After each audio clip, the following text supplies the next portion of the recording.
Hi, I'm Alice. So I will continue to share more fossils that I have collected. Today I will share two trilobite fossils. The first one is this, while the other one is this.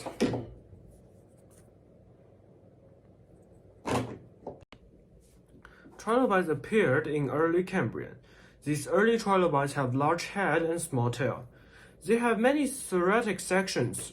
Relicia is the dominant trilobite species during this period.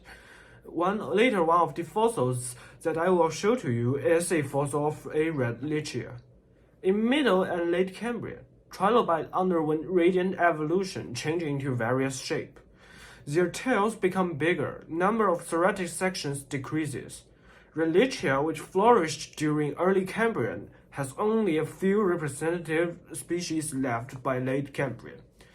In Ordovician, tribolites continues to increase in tail length and decrease in number of serratic sections. Trilobites were no longer the dominant species in Ordovician.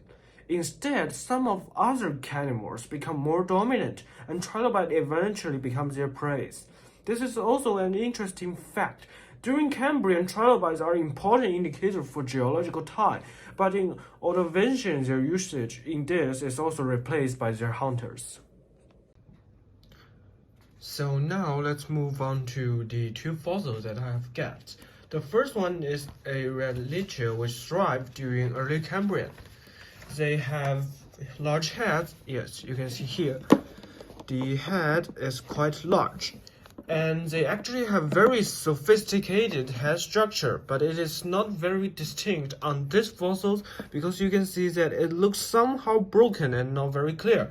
So I made a structure basing on the line diagram of its structure so that you can better understand its structure. So the middle uplifted part is just here.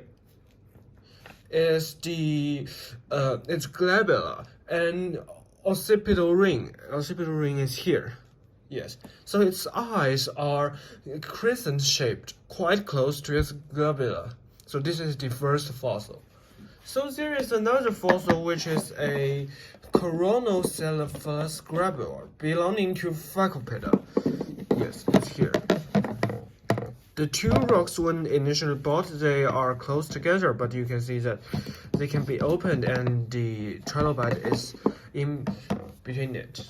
So this fossil is more detailed. You can see that its segments are very clear. But it is a pity that its hard head is still hidden under rock and not revealed. You can see that its head is still hidden. So I do not dare to remove the rocks because I'm afraid that this may damage the fossil somehow. So this kind of tribolites, they are supposed to have strange patterns such as nodules and rough surface on their heads. So that's a pity that we cannot look into them. So however, since we cannot see the head of it, we can focus on the shape of its remaining body fragments. So its tail is remarkably longer than that of the previous fossil. You may wonder where the tail actually is, so you can look from this side. The chest of it, you can see that each segment is separated. But however, when you see the tail of it, you will understand that the tail have already been fused to a whole part. Yes.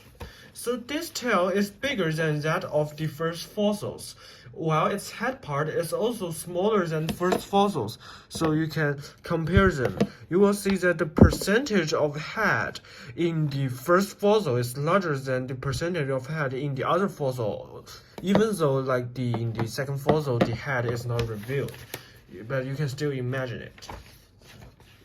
So this is also the trend of evolution of trilobites, because in early Cambrian they have larger head and smaller tails, but through development their head size decreases while their tail size increases.